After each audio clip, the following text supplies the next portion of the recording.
We are so excited to welcome your students back to school soon. Our team has been working hard all summer long to make sure the upcoming school year is a huge success. This week, we're thrilled to be welcoming staff back for our annual in-service and professional development days.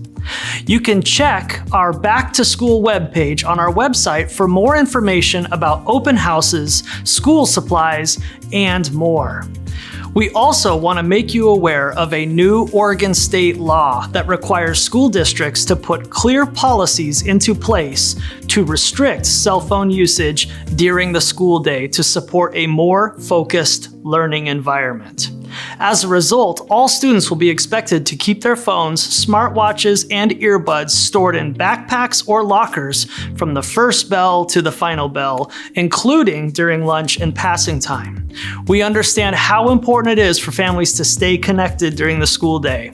Our school office staff is here to help and will continue to support communication between students and families when needed.